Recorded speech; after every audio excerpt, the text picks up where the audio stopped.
क्या आपको पता है समुद्र मंथन क्यों हुआ था, कैसे हुआ था? और इसका सबसे बड़ा कारण था इंद्रदेव जी। इंद्रदेव जी ने दुर्वासा ऋषि का अपमान किया था और उस अपमान के चलते दुर्वासा ऋषि ने उनको श्राप दिया था और वो शक्तिहीन हो गए थे। राधे राधे दोस्तों, कैसे आप सब लोग? आशा करता हूँ आप सब लोग स्वस्थ होंगे और एक बार फिर से स्वागत है आपका अपनी YouTube चैनल राधे श्याम पर। राजा बलि थे दैत्य और असुरों के राजा। जब ये बात उनको पता चली कि देवराज इंद्र को श्राप मिला है दुर्वासा ऋषि के अपमान के कारण और वो शक्तिहीन हो चुके हैं, तो अपनी सेना लेके पहुंच गए देवलोक। और देवलोक पहुंचकर देवताओं और असुरों के बीच भयंकर युद्ध हुआ।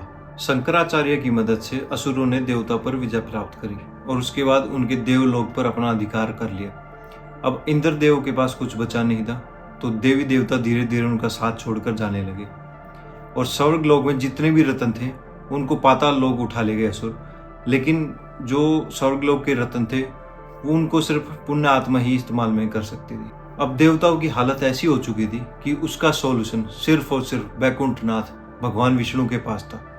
तो सभी देवी देवता ब्रह्मा जी के साथ मिलकर भगवान विष्णु के पास जाते हैं और उनकी स्तुति करते हैं।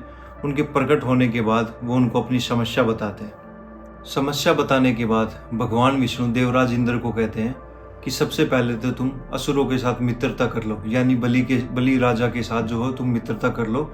और मित्रता करने के बाद क्षीर सागर को मथ कर वहाँ से अमृत निकाल लो और उसको पी लो। और इसके लिए असुरों की जितनी भी आपको शर्तें माननी पड़े आप मान लेना।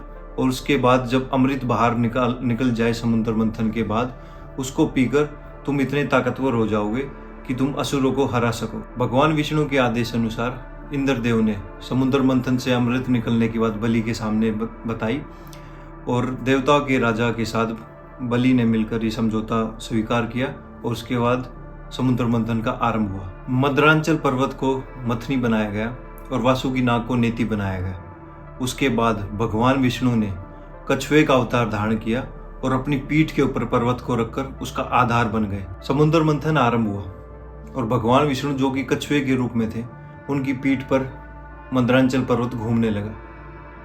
और मंथन के दौरान सबसे पहले निकला कालकूट विष। और कालकूट विष की ताकत इतनी थी कि वो तीनों लोगों को समाप्त कर सकता था। ये देखकर सारे असुर और देवता डर के भागने लगे।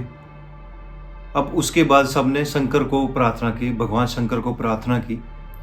प्रार्थना करने के बाद भगवान शंकर जी आए और उन्होंने कालकूट विष को अपनी हथेली पर लिया और उसके बाद उसको पी गए।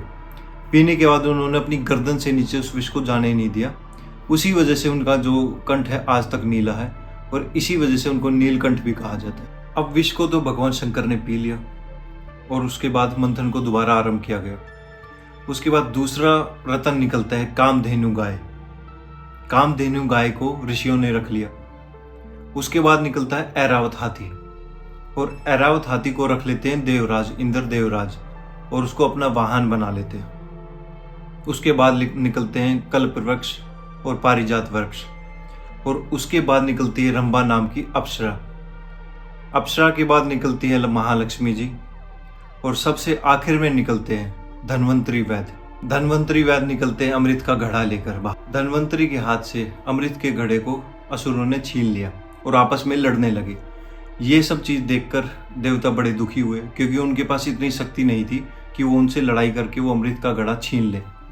अब उनको दुखी देखकर भगवान विष्णु ने मोहिनी का रूप धारण किया और मोहिनी का रूप धारण करके देवता और असुरों के बीच आ गई। देवता और असुर की तो बात ही क्या करें। मोहिनी रूप को देखकर कामदेव को भस्म करने वाले भगवान शंकर भी मोहित हो गए और उनकी तरफ बार बार देखने लगे। इसके बाद विश्व मोहिनी रूपी विष्णु ने कहा कि हे देवताओं और असुरों, तुम एक ही महर्षि कश्यप के ही तो बच्चे हो, तुम आपस में भाई भाई हो, तो फिर तुम एक दूसरे के साथ लड़ाई क्यों कर रहे हो?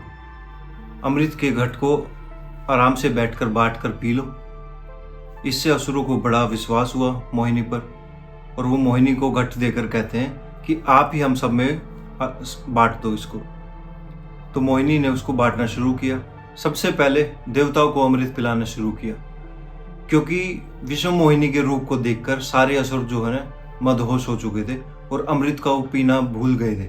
भगवान की इस चाल को सौर भानु नाम का दानव समझ गया और देवता रूप धारण करके देवताओं के बीच जाकर बैठ गया। जैसे ही उसके मुख के अंदर अमृत जाता है और उसके कंठ तक पहुंचता है, तभी आकाशवाणी होती है।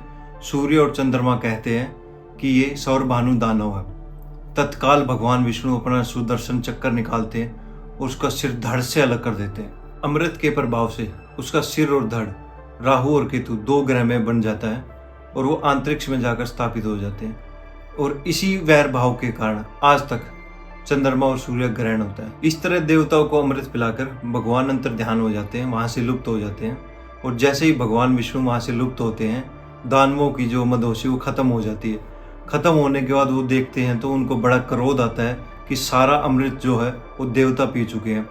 इस वजह से उनको इतना क्रोध आता है कि वो दोबारा से युद्ध करते हैं देवताओं के साथ। लेकिन देवताओं ने इस बार अमृत पी रखा था और वो हो चुके थे अमर।